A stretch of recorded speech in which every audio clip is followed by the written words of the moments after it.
wabarakatuh. Alhamdulillahi rabbil alamin, wassalatu wassalamu ala asyrafil anbiya'i wal mursalin wa ala alihi wa ashabihi ajma'in. Allahumma la ilma lana illa ma 'allamtana innaka antal alimul hakim. Allahumma 'allimna ma yanfa'una wanfa'na bima 'allamtana wa zidna ilma. Rabbi syrah li sadri wa yassir li amri wahlul 'uqdatam min lisani yafqahu qawli. Kaum muslimin dan muslimat, para pendengar yang dirahmati oleh Allah Subhanahu wa taala. Pertama kali saya ucapkan selamat hari raya Aidil Fitri. Mohon maaf zahir batin. Taqabbalallahu minna wa minkum wa kullu amin wa antum bi khairin. Semoga apa yang pernah kita kerjakan di bulan Ramadan, sama ada dari solat, puasa, zakat, tilawatul Quran dan lain-lain ibadah, diterima oleh Allah Subhanahu wa taala. Amin ya rabbal alamin. Dan kita juga memohon kepada Allah Subhanahu wa taala semoga Allah Subhanahu wa taala memanjangkan umur kita sehingga kita boleh jumpa dengan Ramadan tahun hadapan. Dan kita juga memohon kepada Allah Subhanahu wa taala semoga Allah Subhanahu wa taala sentiasa bagi kita kekuatan iman untuk istiqamah taat kepada Allah Subhanahu wa taala selepas Ramadan pergi. Amin ya rabbal alamin. Sebab manusia yang terbaik ialah manusia yang tahun ini lagi baik daripada tahun sebelumnya. Kalau tahun ini lagi baik daripada tahun sebelumnya, maka ia adalah orang yang beruntung, orang yang baik. Tapi apabila tahun ini sama dengan tahun yang lepas, maka orang ini adalah orang merugi. Sebab apa? Sebab umur masa dia berkurang untuk hidup di atas muka bumi, tapi tak ada sedikit pun perubahan di dalam kehidupannya untuk beribadah kepada Allah. Tapi kalau tahun ini lagi teruk daripada tahun yang sebelumnya, maka ia adalah orang celaka. Tuan-tuan dan puan-puan yang dirahmati oleh Allah, hendaklah kita bertakwa kepada Allah, beribadah kepada Allah Subhanahu wa taala, jangan hanya di bulan Ramadan sahaja. Kemudian selepas Ramadan pergi, kita kembali meninggalkan pelbagai macam ibadah, kita melakukan pelbagai macam maksiat kepada Allah Subhanahu wa taala. Ingatlah bahawa Allah Subhanahu wa taala memandang manusia bukan di awal hayat, tapi manusia Allah pandang di akhir hayat. Jadi Allah Subhanahu wa taala pandang manusia itu bukan di awal hayatnya. Kerana setiap manusia di awal hayatnya itu sama-sama suci, sama-sama fitrah, sama-sama bersih, tanpa dosa. Nabi SAW bersabda, kullu mauludin yuladu ala fitrah. Setiap anak yang dilahirkan lahir dalam keadaan fitrah, suci, bersih, tanpa dosa. Tak kira bangsa dia, bangsa Melayu ke, Cina ke, India ke, Arab ke, dan tak kira warna kulit dia, hitam, putih, coklat, pink, belang-belang, apa warna kulit dia lagi, ketika lahir dalam keadaan fitrah, suci, bersih.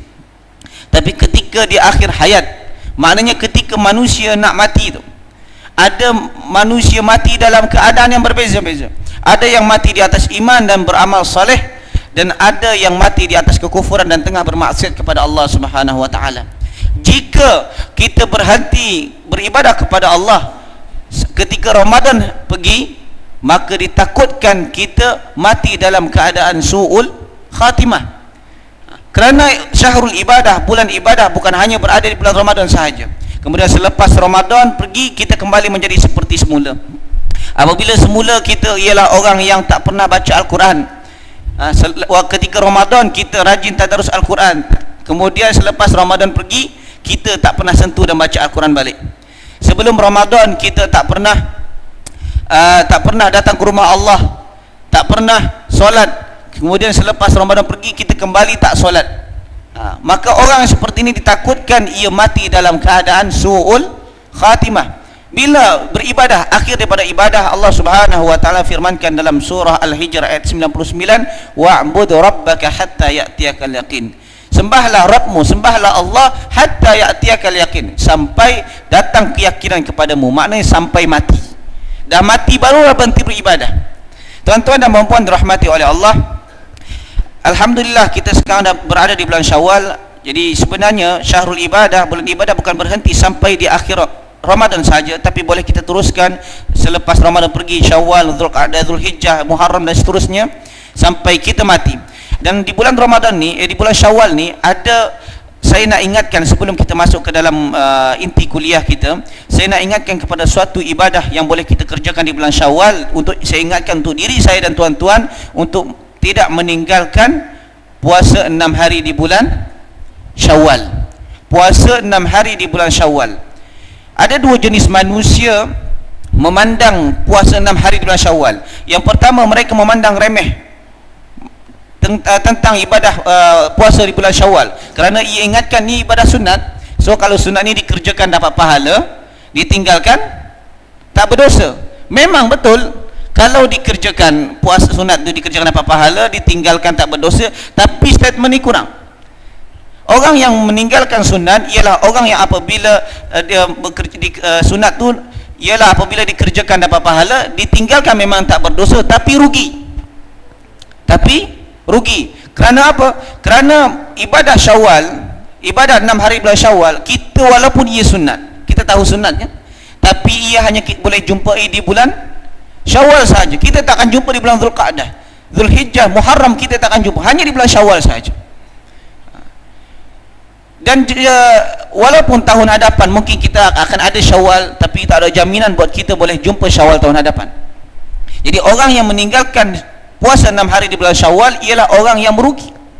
Orang yang merugi dan celaka, kerana ia mencampakkan peluang yang besar dari Allah Subhanahu wa taala, yang mana peluang ini memberikan pahala yang sangat besar. Dan jenis manusia yang kedua ialah orang yang tahu tapi buat-buat tak tahu. Ia tahu hukumnya sunat tapi ia buat-buat tak tahu, sehingga dia seakan-akan orang jahil.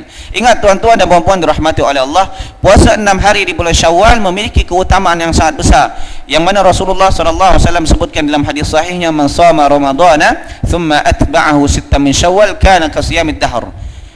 Barang siapa yang puasa di bulan Ramadan kemudian meneruskan puasa 6 hari di bulan Syawal, maka Allah Subhanahu wa taala kira ia telah melakukan puasa 1 tahun. Mungkin kita terfikir, kenapa kena ditambah 6 hari baru dikira 1 tahun? Kenapa Rasulullah tak katakan man shama ramadhana kana kasiyamid dahr? Siapa yang puasa di bulan Ramadan maka ia akan puasa seperti 1 tahun. Kenapa kena tambah 6 hari? Maka para ulama hadis menafsirkan hadis ini, ia katakan Allah Subhanahu wa taala berfirman dalam surah Al-An'am ayat 160. Kata Allah Subhanahu wa taala, man jaa bil hasanah falahu asyru amsalha. Barang siapa yang datang dengan suatu kebaikan, maknanya melakukan suatu kebaikan, falahu asyru amsalha, maka ia akan mendapat ganjaran 10 kali ganda.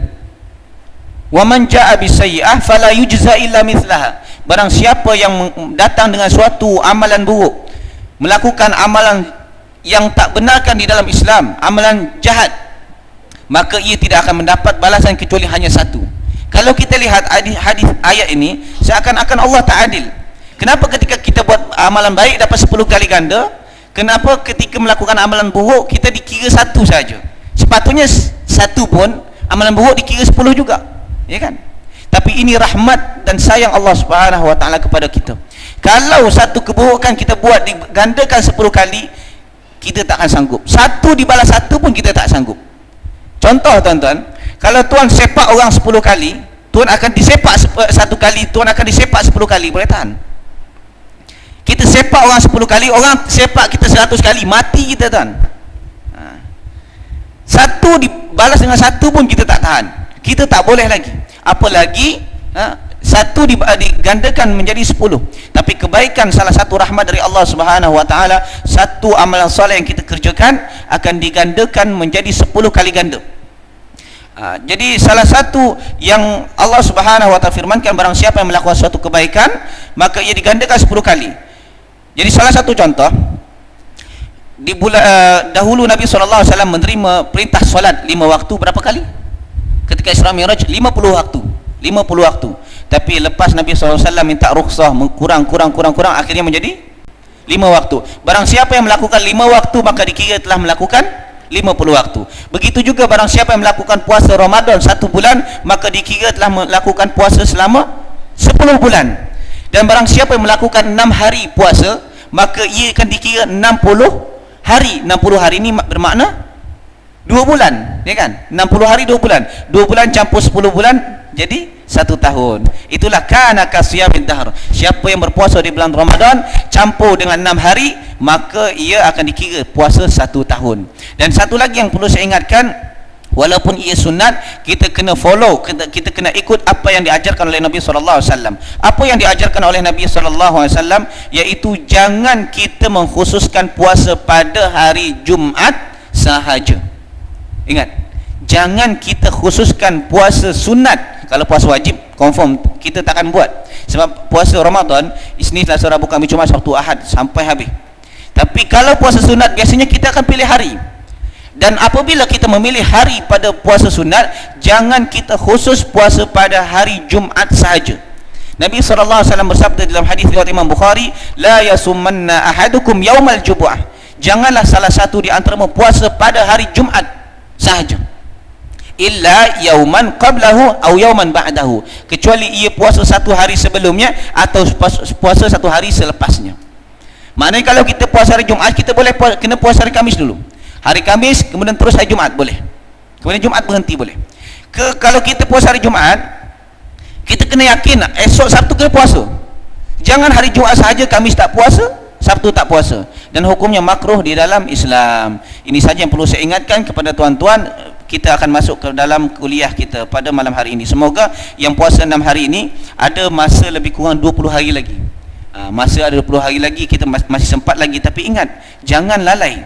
Biasanya syaitan akan melakukan pelbagai macam cara untuk melalaikan kita untuk puasa 6 hari. Biasa kita disibukkan open house sana, open house sini. Akhirnya tinggal masa 3 hari baru kita sedar. 3 hari apa boleh buat? Dah last 3 hari baru sedar, kita puasa 6 belum buat lagi. Kalaupun dikerjakan 3 hari, tak habis lagi puasa 6. So dari sekarang kita kena beransur-ansur, campur tambah 2, 1, 2, 3, 4, nanti akhir-akhir last boleh baru kita kerja 1 dan 2. Tuan-tuan dan puan-puan dirahmati oleh Allah Subhanahu wa taala. Kita masuk kepada kuliah kita pada malam hari ini. Allah Subhanahu wa taala di akhir zaman nanti, ketika Allah Subhanahu wa taala, ini sampai pukul berapa ni ya? 9 9 ke 10? Jadi di akhir zaman nanti tuan-tuan, ketika Allah Subhanahu wa taala telah tentukan akan kedatangannya hari kiamat, maka Allah Subhanahu wa taala akan memilih salah satu malaikatnya untuk meniupkan sebuah sangkakala. Maka ketika ditiupkan sangkakala itu, seluruh makhluk yang di langit dan yang di bumi seluruhnya mati. Dan yang terakhir mati ialah malaikat yang meniupkan sangkakala itu. Dan selepas semua makhluk mati, yang di langit mati, yang di bumi mati, seluruhnya mati, maka tidak ada satu pun yang hidup kecuali hanya Allah Subhanahu wa taala. Yang hayyun la yamut, hidup selama-lamanya, tak akan pernah mati. Sehingga firman Allah Subhanahu wa taala, kullu syai'in halikun illa wajha, setiap sesuatu akan binasa, akan hancur, akan mati, kecuali hanya Allah yang hidup, yang tidak akan pernah mati untuk selamanya. Kemudian Allah Subhanahu wa taala membangkitkan malaikat yang meniupkan sangkakala itu dan merintahkan kepada malaikat itu untuk meniupkan sangkakala. Dan itu kali yang kedua. Ketika sangkakala yang kedua itu ditiupkan, maka seluruh makhluk-makhluk Allah Subhanahu wa taala hidup kembali. Ketika hidup, maka terjadi perkara yang sangat mengerikan, perkara yang sangat dahsyat. Dan Allah Subhanahu wa taala sebutkan di dalam surah Abbas ayat 33 hingga 38. Firman Allah Subhanahu wa taala, fa idza ja'atis sakhah, apabila telah datang tiupan sangkakala yang kedua, apa yang terjadi? Yauma yafirrul mar'u min akhi, maka pada hari itu manusia akan lari daripada saudaranya, maknanya akan menjauh, lari daripada saudaranya, wa ummihi wa abih, dan juga akan lari dan menjauh daripada ibu dan bapaknya, wa sahibatihi wa bani, dan juga akan lari daripada isteri atau suaminya dan juga anak-anaknya. Pada hari itu kita bukan tak kenal dengan emak kita yang mempertaruhkan nyawanya sehingga kita boleh hidup di atas muka bumi ini. Kita bukan tak kenal dengan bapa kita yang pergi pagi balik petang mencari nafkah untuk membesarkan kita sehingga kita boleh hidup besar sampai saat ini. Hari itu kita bukan tak kenal dengan isteri dan anak yang kita sayangi. Kita bukan tak kenal dengan saudara mara yang kita cintai. Kita kenal semua, kita kenal, mereka kenal kita dan kita kenal mereka. Tapi kenapa ketika kita kenal mereka, kita lari daripada mereka, menjauh daripada mereka, mereka pun sama buat yang sama.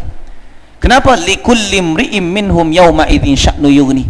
Kerana pada saat itu setiap manusia disibukkan dengan urusannya masing-masing. Setiap kita disibukkan dengan mempertanggungjawabkan setiap amalan yang pernah kita kerjakan di atas muka bumi ini. Kerana pada hari kiamat semua amal perbuatan kita akan dibalas oleh Allah Subhanahu wa taala dengan balasan yang sempurna. Tidak ada satu perkara yang dikurangkan dan tidak ada yang dilebihkan. Tak ada satu amalan pun yang terluput dari pandangan Allah Subhanahu wa taala. Sehingga firman Allah dalam surah Al-Mujadalah ayat 6, ahsahullahu wa nasuh.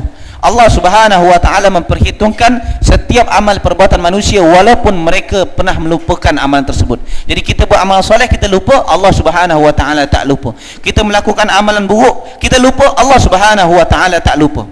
Jadi apa yang kita kerjakan akan dibalas oleh Allah Subhanahu wa taala pada hari kiamat. Firman Allah dalam surah Az-Zalzalah ayat 7 dan 8, "Faman ya'mal mithqala dzarratin khairan yarah wa man ya'mal mithqala dzarratin syarran yarah." Barang siapa yang melakukan sebesar biji zarah amalan baik, ia akan melihat balasannya pada hari kiamat. Begitu juga barang siapa yang melakukan amalan buruk sebesar biji zarah, ia juga akan melihat balasannya pada hari kiamat. Oleh sebab itu tuan-tuan dan puan-puan dirahmati oleh Allah, jangan kita pandang remeh sebuah amalan saleh. Jangan kita pandang remeh sebuah amalan saleh walaupun itu sunat dalam pandangan kita. Oh, ini kan sunat, tak dikerjakan pun tak apa. Sekecil apapun amalan soleh yang kita buat, maka ia sudah boleh menyebabkan kita dimasukkan ke dalam surga Allah Subhanahu wa taala. Dan jangan pandang remeh sebuah amalan buruk, walau amalan maksiat, amalan dosa, walaupun itu kecil dalam pandangan kita. Kerana ada kalanya dosa itu kecil dalam pandangan kita, ternyata dosa itu besar di sisi Allah sehingga menyebabkan kita diseksa oleh Allah Subhanahu wa taala di alam kubur dan di akhirat nanti.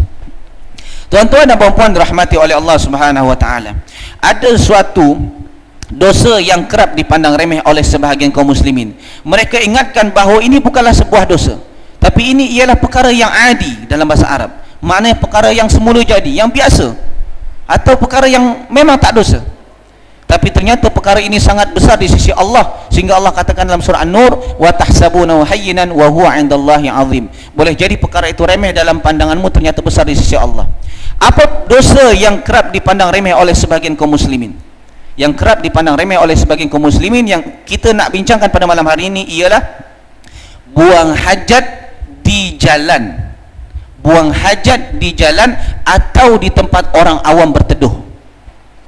Buang hajat di jalan, sama ada di tengah jalan maupun di tepi jalan, atau tempat orang awam berteduh, di bawah pokok, di dinding-dinding. Kalau orang yang duduk di flat, ini duduk di flat sini kan, dia kalau rumah tinggi tu dia ada lift, orang kena kencing atau berak dalam lift.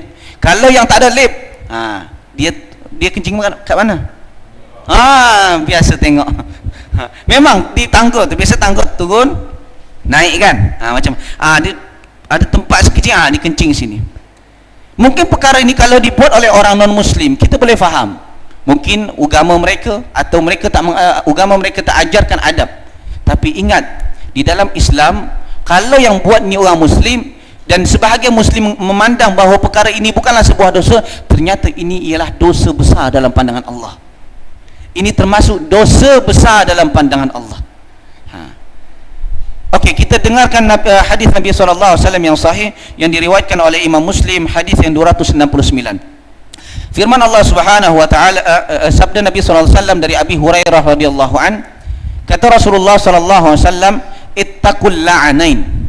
Berhati-hatilah kamu akan dua perkara yang mendatangkan laknat. Berhati-hatilah kamu, takutlah kamu akan dua perkara, dua benda yang kalau kamu kerjakan akan mendatangkan laknat. Laknat dari manusia dan laknat daripada Allah Subhanahu wa taala. Apa itu? Jadi di dalam Islam ni adalah agama yang indah, tuan-tuan. Adalah agama yang mulia, agama yang sempurna. Tidak ada suatu benda yang baik dalam Islam melainkan Allah dan Rasulnya dah perintahkan kita untuk kerjakan. Kerana sekecil apapun amalan saleh yang kita kerjakan akan menghantarkan kita ke dalam surga Allah.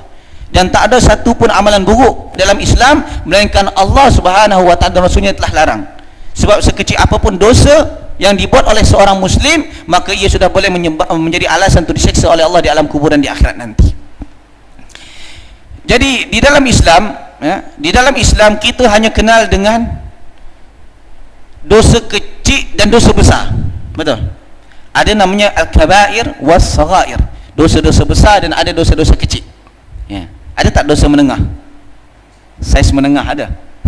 Ini apa dosa apa? Oh, Ustaz, apa dosa apa? Ini bukan dosa besar dan bukan dosa kecil. Dosa menengah lah ni. Ada? Memang tak ada. Yang ada besar atau kecil. Sekarang ni macam mana kita boleh membezakan ini besar ni kecil? Kerana bukan semua dosa itu disebutkan dosa besar. Memang ada hadis Nabi SAW sebutkan min akbaril kabair, hadis sahih, min akbaril kabair al-isyraku billah wa uququl walidain. Di antara dosa-dosa besar ialah melakukan kesyirikan kepada Allah, menyekutukan Allah dan derhaka kepada ibu bapa. Memang ada disebutkan, tapi bukan semua dosa itu disebutkan. Permasalahannya Imam Az-Zahabi rahimahullah ta'ala, ada ia tuliskan, dia buat sebuah kitab yang bernama Al-Kabair, atau yang kita kenal dengan dosa-dosa besar. Ada pelajar sini tak? Ada ya? Dosa-dosa besar. Kalau kita lihat di dalam Al-Quran, dalam hadis, kadang bukan disebutkan ini dosa-dosa. Di antara dosa-dosa besar 1, 2, 3 tak disebutkan. Tapi kenapa Imam Az-Zahabi sebutkan ini dosa besar? Kenapa disebutkan ini dosa-dosa kecil? Kerana apa? Kerana kesan daripada dosa tersebut menghantarkan manusia ke dalam neraka Allah, mendatangkan laknat dari Allah, murka dari Allah, maka dosa tersebut dikira dosa-dosa besar walaupun tak disebutkan dalam Al-Quran. Contoh, solat 5 waktu tu hukumnya wajib ke sunat? Wajib. Dalilnya apa? Dalam Al-Quran Allah firmankan aqimus salah, kerjakanlah solat. Allah perintahkan kerjakan solat. Allah tak katakan itu wajib. Tapi kenapa kita katakan itu wajib? Kenapa kita katakan wajib sementara Allah hanya perintahkan saja? Oh Ustaz, kalau katakan al-asru lil amr lil wujub, kalau dalam kaedah usul fiqh asal hukum perintah itu wajib. So kalau Allah perintahkan wajib lah tu. Sekarang kita lihat hadis Nabi SAW. Di dalam hadis sahihnya kata Rasulullah, idza sami'tumun nidaa faqulu kama yaqulul muadzin. Apabila kamu mendengar azan, Bilal berazan, faqulu, ucapkanlah, ni perintah ni, kama yaqulul muadzin, sebagaimana diucapkan oleh muadzin. Maknanya muadzin katakan Allahu akbar, kita ucapkan Allahu akbar. Asyhadu an la ilaha illallah, kita ucapkan asyhadu an la ilaha illallah. Kalau diucapkan hayya 'ala salah, kita ucapkan la haula wala quwata illa billahil aliyyil azim. Ni perintah faqulu. Ni sunat wajib. Kita ucapkan sebagaimana yang diucapkan oleh muadzin. Wajib ke sunat? Sunat. Dari mana kita tahu dia sunat? Ini sama-sama perintah, ya kan? Ini perintah, yang satu perintah. Kenapa kita boleh tahu yang ini wajib, ini sunat? Kita boleh tahu tuan-tuan, apabila suatu benda itu diperintahkan oleh Allah atau Rasul, kemudian barang siapa yang meninggalkan, diancam oleh Allah Subhanahu wa taala dengan murkanya, Allah oleh laknat, atau dengan api neraka, atau dengan siksa kubur, maka perkara itu wajib dan tinggalkan adalah dosa besar. Itulah sebabnya dalam surah Al-Mudaththir Allah Subhanahu wa taala berfirman, ma salakakum fi saqar, qalu lam nakum minal musallin. Jadi pada hari kiamat nanti penghuni surga dengan penghuni neraka saling bercakap, dia berbincang. Jadi penghuni surga bertanya kepada penghuni neraka, ada satu neraka di akhirat nanti namanya saqar. Ma salakakum fi saqar, apa yang menyebabkan kamu berseksa di dalam neraka saqar? Mereka menjawab, salah satunya, qalu lam nakum minal musallin, kami tak pernah kerjakan solat semasa hidup di atas muka bumi. Maknanya orang meninggalkan solat menyebabkan ia diseksa oleh Allah Subhanahu wa taala di dalam neraka saqar. Maknanya ini adalah perkara wajib dan meninggalkannya adalah dosa besar. Sementara faqulu kama yaqulul muadzin, ucapkanlah sebagaimana diucapkan muadzin.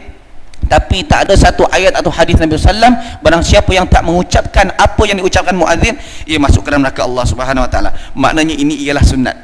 Boleh faham? Boleh kan? Okey. Begitu juga dalam Al-Quran Allah Subhanahu wa taala, apabila firman Allah dalam surah An-Nisa ayat 93, wa may yaqtul mu'minan muta'ammidan fajaza'uhu jahannamu khalidan fiha wa ghadiballahu alaihi wa la'anahu wa 'adda lahu 'adzaban 'azima. Barang siapa yang membunuh seorang mukmin dengan sengaja, kemudian fajaza'uhu, balasan baginya ialah neraka jahannam, wa ghadiballahu alaihi, murka Allah kepada dirinya. Dah 3. Wa la'anahu, laknat Allah kepada dirinya. Wa a'adda lahu 'adzaban 'azima, Allah sediakan baginya azab yang besar. Maknanya membunuh seorang mukmin, dia dapat dah ke jahanam, murka Allah, laknat Allah, dan disediakan azab yang besar. Jadi apabila suatu benda dikerjakan, Rasulullah atau Allah Subhanahu wa taala katakan akan mendapat laknat, maknanya itu ialah dosa besar. Kita kena tinggalkan. Itulah sebab Nabi SAW katakan, ittaqul la'anain, berhati-hatilah kamu akan 2 perkara yang mendatangkan laknat. Maknanya ini ialah dosa besar. Kita akan dapat laknat dari Allah dan manusia.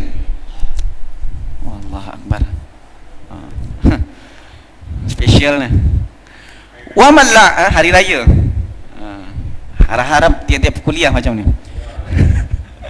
Wa man la'anan, maka sahabat Nabi SAW bertanya, wa man la'anan ya Rasulullah, apa 2 benda yang mendatangkan laknat ya Rasulullah? 2 perkara yang mendatangkan laknat. Rasulullah katakan, qal alladhi yatakhalla fi tariqin nas aw fi dhillihim, orang yang buang hajat di jalan atau di tempat orang awam berteduh. Sama ada di jalan maupun di tempat orang awam berteduh. 2 perkara ni, 2 perbuatan ni, sama ada buat kencing atau berak di jalan, tepi jalan, tempat jalan awam, atau tempat orang awam berteduh. Biasa orang awam kumpul di sana, borak-borak di sana, dikencing di sana. Lihat, perkara ini mendatangkan laknat. Kenapa tuan-tuan? Laknat dari manusia dan laknat daripada Allah. Kerana tabiat atau sifat semula jadi manusia, mereka akan melaknat, akan marah kepada orang yang buat kacau orang awam. Kalau tuan-tuan tak percaya, tuan kencing depan pintu sana. Kencing depan pintu depan sana, pagar sana tu. Siapa pun yang lalu di depan pintu tu akan mengatakan, siapa orang kencing ni? Binatang orang ni. Betul tak? Betul dia akan laknat. Marah ni, siapa yang kencing ni? Macam tak ada tempat kencing lagi. Macam tak ada akal, macam binatang, apa pelbagai macam laknat akan disampaikan.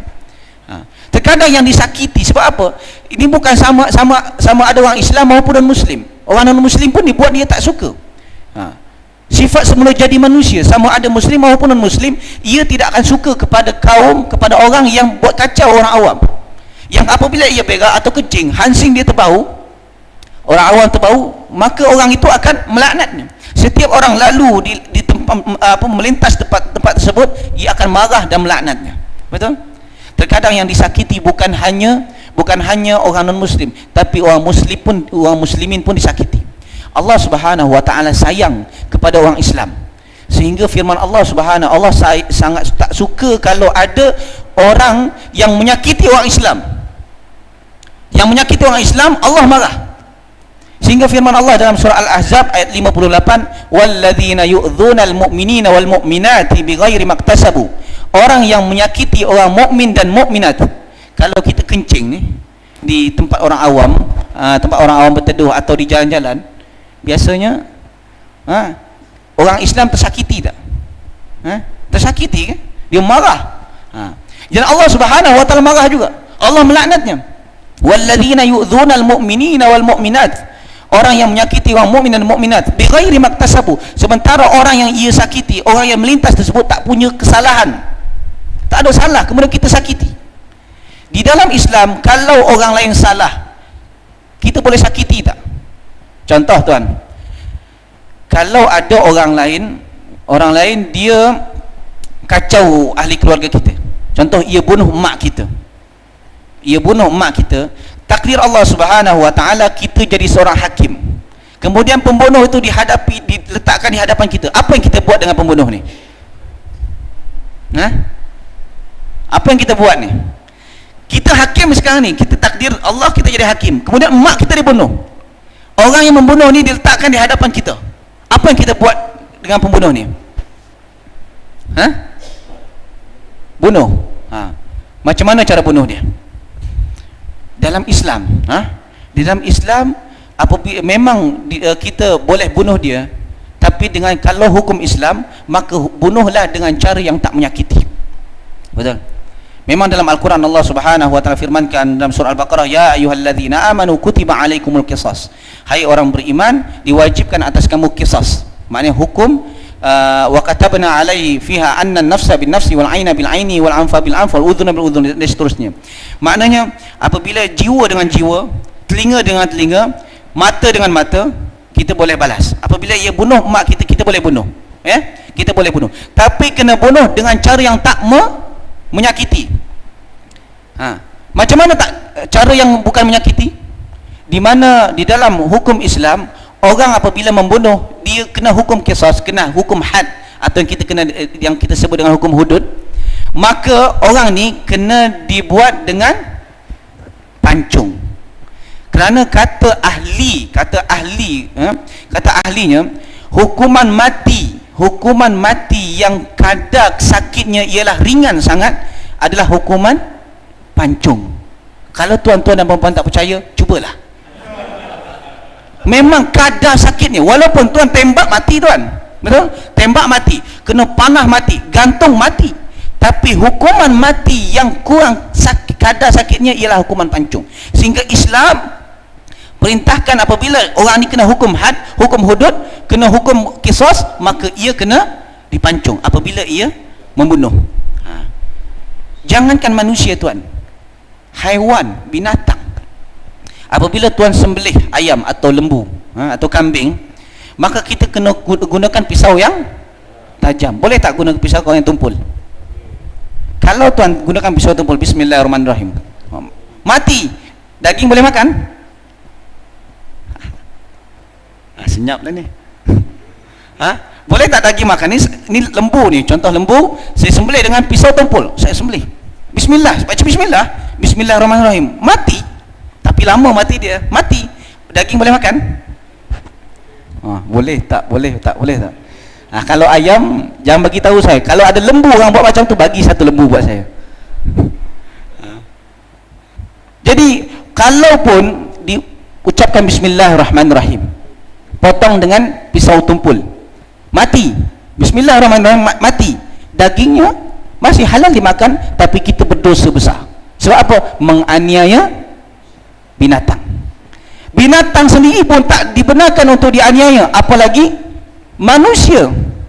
Itulah sebabnya kadar orang yang apabila dihukum mati, dia kena dipancung supaya tak menyakiti. Orang yang bersalah di dalam Islam pun tak dibenarkan disakiti, apalagi orang Islam yang tak bersalah. Boleh faham kan? Orang yang tak bersalah kena hukum qisas, kita tak boleh sakiti dengan guna pisau tumpul. Kena guna, kalau guna pancung dengan pedang tajam. Tak boleh guna pisau tumpul supaya tak menyakiti dia. Ini orang dah bersalah dah ni, dah bersalah, dah bunuh mak kita, dah bunuh orang lain. Ni sekarang ni orang ni tak bersalah, kita sakiti, boleh tak? Tak boleh. Maka Allah Subhanahu wa ta'ala malah, walladzina yu'dzuna al-mu'minina wal mu'minati bighairi maktasabu. Orang yang menyakiti orang mukmin dan mukminat sementara ia tak punya kesalahan. Apa yang Allah katakan, faqad ihtamalu buhtanan. Maka orang yang menyakiti ini telah memikul kedustaan. Dusta apa? Dusta mengaku sebagai orang beriman. Kerana Rasulullah SAW bersabda dalam hadis sahihnya, la yu'minu ahadukum hatta yuhibba li akhihi ma yuhibbu li nafsi. Tak sempurna iman seorang mukmin. Kita seorang Islam ni takkan sempurna iman kita sampai kita mencintai saudara muslim yang lain sebagaimana kita mencintai diri kita sendiri. Kalau orang lain tak suka disakiti, kita pun, kalau kita tak suka disakiti, orang lain pun tak suka disakiti. Betul? Kalau kita suka orang respect kepada kita, orang lain pun suka kalau kita respect kepada mereka. Betul? Dan apabila orang ni menyakiti orang lain walaupun mengaku beriman, ia belum lagi beriman, maka faqad ihtamalu buhtanan, ia telah memikul kedustaan, ia bohong.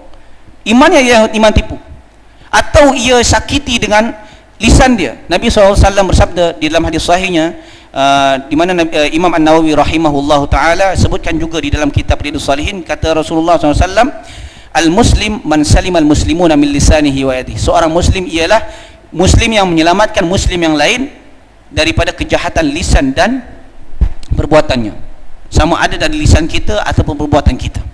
Jadi walaupun kita mengaku ahlu sunnah, hari-hari kita mengaku ahlu sunnah ni, tapi hari-hari sakiti kaum muslimin yang lain, dari lisan kita. Oh, mu ni memang ahlul bidah, mu ni memang wahabi, atau perkara-perkara menyakiti hati orang lain yang kalau kita disebut pun kita tak suka juga.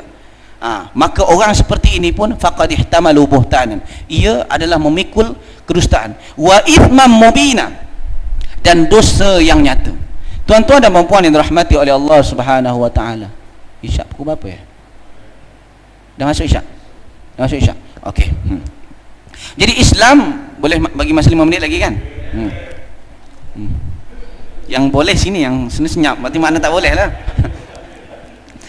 Jadi Islam adalah agama yang mulia, sangat mulia, sehingga ia tak benarkan menyakiti orang lain, kaum muslimin yang lain, orang lain sama ada muslim maupun non muslim, walaupun hanya sekedar air kencing sahaja. Kencing kita di jalan menyakiti orang lain tak dibenarkan di dalam Islam, apalagi yang lebih daripada itu atau yang sama dengan itu. Contoh tuan-tuan, mungkin bukan kencing, perkara yang simple yang hari-hari kita jumpa ialah buang sampah. Kadang kalau orang duduk di flat, ni duduk flat semua kan, ya kan, ada duduk kondo sini, duduk rumah teres ada kan, rumah flat. Ada orang kadang-kadang dia malas bawa sampah, dia baling dari tingkat 5. Ada tak jumpa macam ni? Aduh, bahaya. Dia baling dari tingkat 5, pum, sampai pecah bawah. Yang siapapun yang melintas di tempat tersebut tercium bau busuk dia. Atau ia bawa, dia tak baling dari atas ke bawah, tapi ia tinggalkan di lift atau di tangga, menyakiti kaum muslimin. Atau dia parit ni dia sekat, akhirnya air meluap keluar, sehingga orang yang melintas pun tercium bau dia. Lihat, perkara ini juga sama, hukumnya sama. Apabila menyakiti kaum muslimin hanya dari masalah yang remeh ini sahaja tak dibenarkan di dalam Islam, apalagi yang lebih daripada ini. Jadi tuan-tuan dan puan-puan rahmati oleh Allah, apa poin yang boleh kita ambil dari kuliah pada malam hari ini? Pertama, jangan pandang remeh sebuah dosa. Jangan pandang remeh sebuah dosa, itu poin pertama. Walaupun dosa itu kecil dalam pandangan kita, ternyata dosa itu besar di sisi Allah Subhanahu wa taala yang menyebabkan kita diseksa oleh Allah di alam kubur dan di akhirat nanti. Yang kedua, jangan kencing atau buang hajat atau buat perkara-perkara yang menyakiti kaum muslimin atau orang awam, sama ada dari kencing maupun yang lain, buang sampah dan perkara-perkara yang lain menyakiti kaum muslimin, maka ini tak dibenarkan dalam Islam, dan salah satu perkara yang dilarang dalam Islam, termasuk dosa-dosa besar. Ingat tuan-tuan bahawa dalam hadis Nabi SAW bahawa Islam itu ada tingkatan. Iman tu ada tingkatan yang tertinggi ialah kalimat la ilaha illallah, yang terendah imatatul adza anit tariq, menjauhi perkara yang menyakiti daripada jalan. Maknanya kalau tuan ada duri, jumpa duri, perkara paku atau perkara-perkara yang menyakiti di jalan, tuan ambil, tuan buang, maka ini ialah kadar iman yang kecil. Kalau ini yang kecil, apalagi dosa yang menyakiti orang lain, maka perkara ini adalah sesuatu yang diharamkan di dalam Islam, dan jangan kita buat, kerana ini akan menyebabkan kita diseksa oleh Allah Subhanahu wa taala di alam kubur. Sebab Nabi sallallahu alaihi wasallam bersabda dalam hadis sahih, istanzihu minal baul fa inna amata adzabal qabri min. Berhati-hatilah kamu daripada air kencing. Hati-hati kamu dari kencing. Kenapa? Fa inna amata adzabal qabri min. Kerana umumnya orang diseksa oleh Allah Subhanahu wa taala di dalam kubur disebabkan air kencing. Kadang-kadang kita tak sedar ini ialah sebuah dosa, ternyata ini adalah suatu dosa yang menyebabkan kita diseksa oleh Allah Subhanahu wa taala. Allah taala alam bisawab. Kalau ada soalan saya bagi masa 5 minit, kalau tak saya tutup. Ada soalan?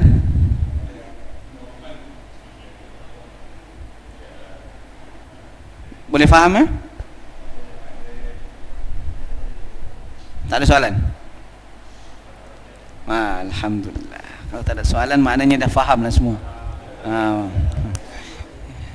Janji bukan golongan yang tak faham. Ada dia nak bertanya, tapi dia tak tahu apa yang ia nak tanyakan, sebab dia tak faham apa yang disampaikan Ustaz. Jangan kita termasuk golongan ini. Semoga Allah Subhanahu wa taala bagi kita keistiqomahan di dalam mentaati Allah Subhanahu wa taala. Semoga Allah Subhanahu wa taala matikan kita dalam keadaan husnul khatimah. Subhanakallah bihamdika asyhadu an la ilaha illa anta astaghfiruka wa atubu ilaik. Assalamualaikum warahmatullahi wabarakatuh.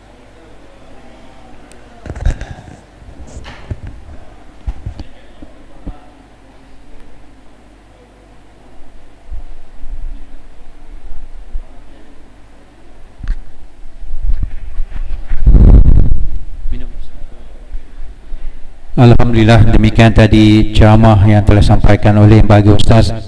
Mudah-mudahan kita dapat ambil manfaatnya apa yang telah disampaikan tadi, dan kita amalkan dan juga kita sampaikan kepada saudara-saudara kita yang tak ada dalam majlis ini. Saya para ahli jemaah muslimin dan muslimat mengucapkan banyak terima kasih kepada bagi Ustaz. Mudah-mudahan kita jumpa di kuliah Ustaz yang akan datang, insya-Allah. Dan juga sudahin majlis ini. Wabillahi wa taufiq wa hidayah. Wassalamualaikum warahmatullahi wabarakatuh.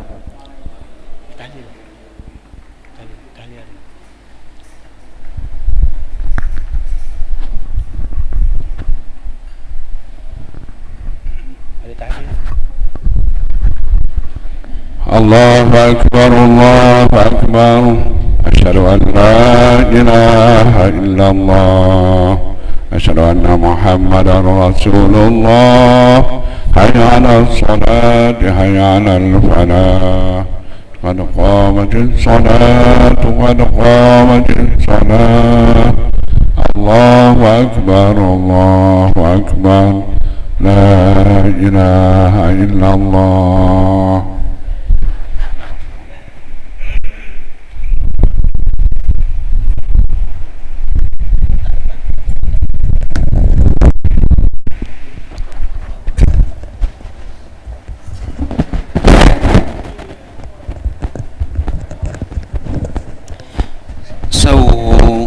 اعتدلوا سووا صفوفكم وتراصوا صاف lurus dan rapat.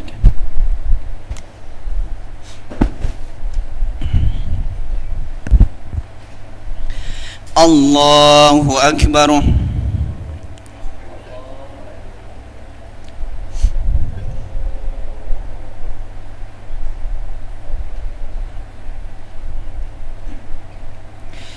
بسم الله الرحمن الرحيم.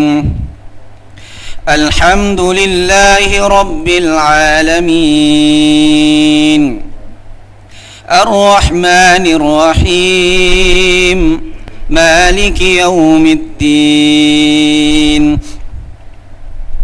إياك نعبد وإياك نستعين. اهدنا الصراط المستقيم. صراط الذين أنعمت عليهم غير المغضوب عليهم ولا الضالين.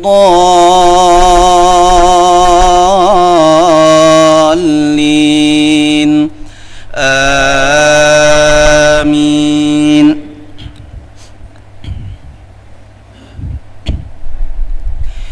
وممن حولكم من الأعراب منافقون ومن أهل المدينة مردوا على النفاق لا تعلمهم نحن نعلمهم سنعذبهم مرتين ثم يردون إلى عذاب عظيم. وآخرون اعترفوا بذنوبهم خلطوا عملا صالحا وآخر سيئا عسى الله أن يتوب عليهم إن الله غفور رحيم.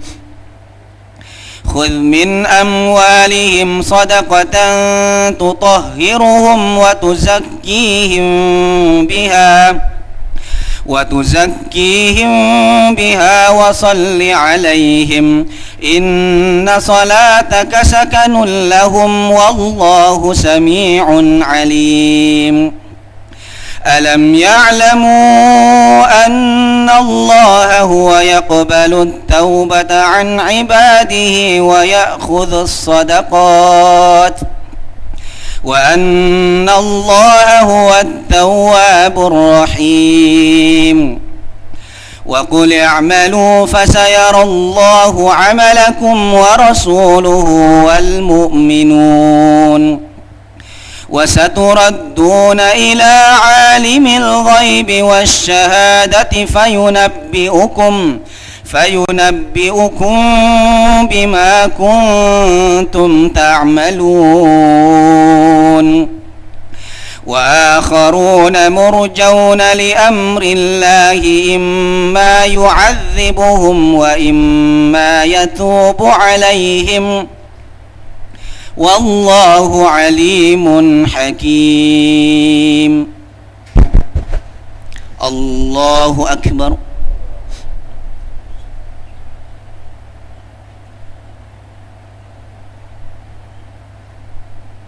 سمع الله لمن حمده ربنا لك. الله أكبر.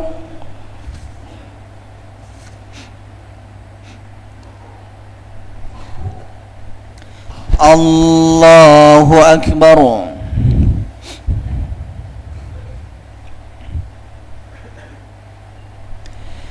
الله أكبر.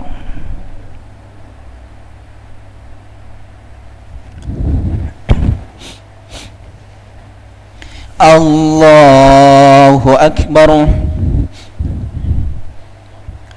بسم الله الرحمن الرحيم. الحمد لله رب العالمين الرحمن الرحيم مالك يوم الدين إياك نعبد وإياك نستعين اهدنا الصراط المستقيم صراط الذين أنعمت عليهم غير المغضوب عليهم ولا الضالين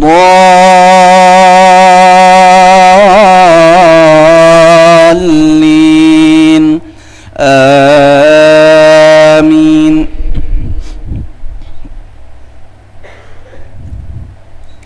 والذين اتخذوا مسجدا ضرارا وكفرا وتفريقا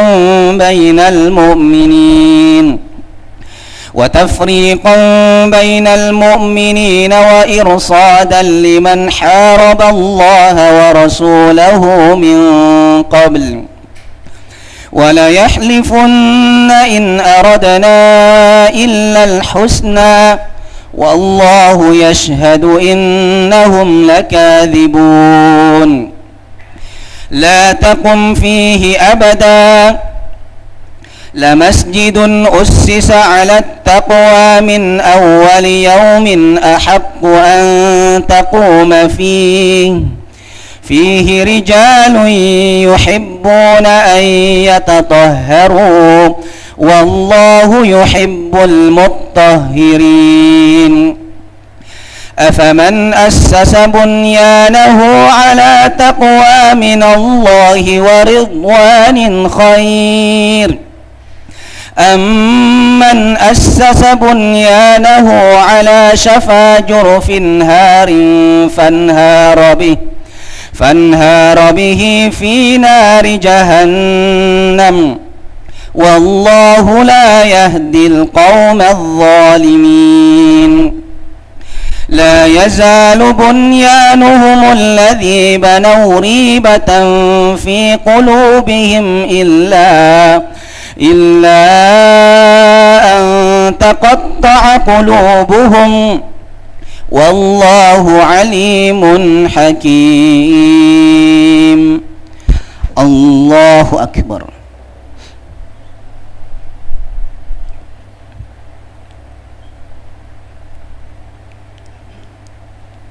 سمع الله لمن حمده ربنا لك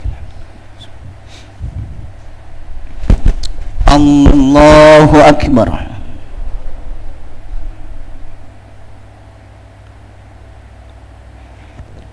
الله أكبر.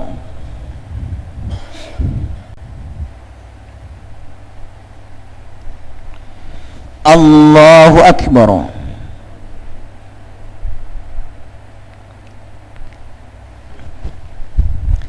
الله أكبر.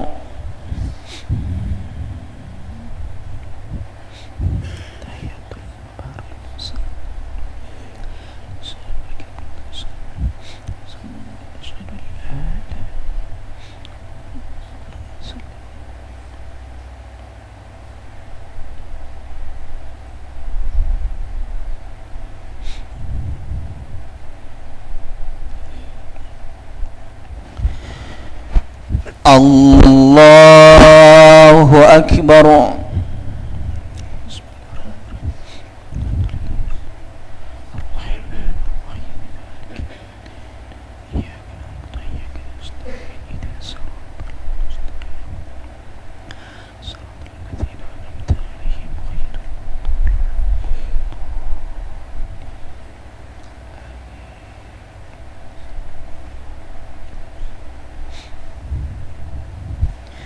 Allahu Akbar.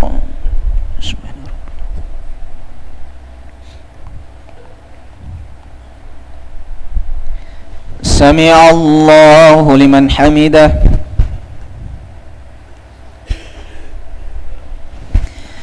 Allahu Akbar.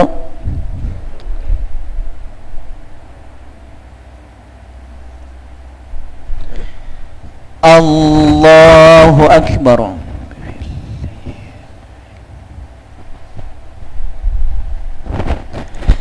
Allahu Akbar.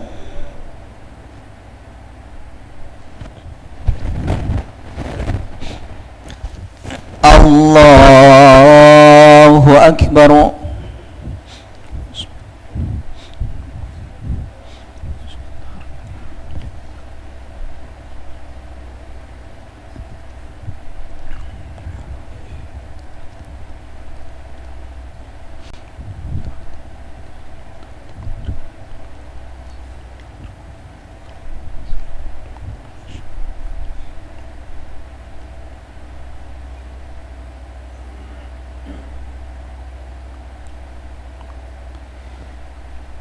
Allahu Akbar.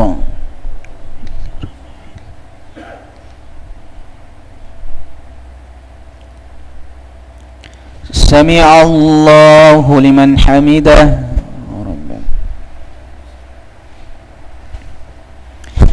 Allahu Akbar.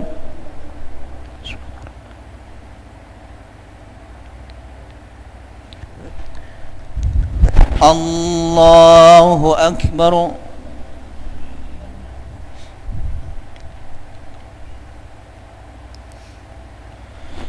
Allahu Akbar.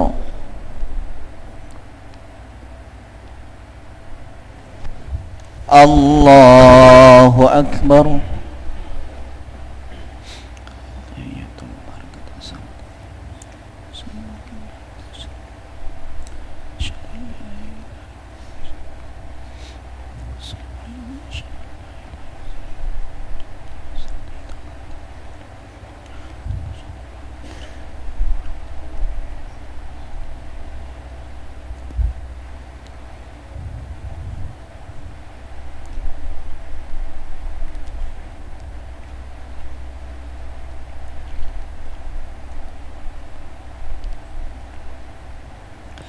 السلام عليكم ورحمة الله.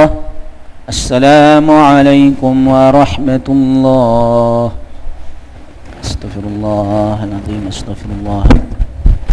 استغفر الله العظيم. استغفر الله العظيم. استغفر الله العظيم. استغفر الله. الفاتحة. أعوذ بالله من الشيطان الرجيم. بسم الله الرحمن الرحيم. الحمد لله رب العالمين الرحمن الرحيم مالك يوم الدين إياك نعبد وإياك نستعين اهدنا الصراط المستقيم صراط الذين أنعمت عليهم غير المغضوب عليهم ولا الضالين آمين. وإلهكم إله واحد لا إله إلا هو الرحمن الرحيم الله لا إله إلا هو الحي القيوم لا تأخذه سنة ولا نوم له ما في السماوات وما في الأرض من ذا الذي يشفع عنده إلا بإذنه يعلم ما بين أيديهم وما خلفهم ولا يحيطون بشيء من علمه إلا بما شاء وسع كرسيه السماوات والأرض ولا يؤوده حفظهما وهو العلي العظيم.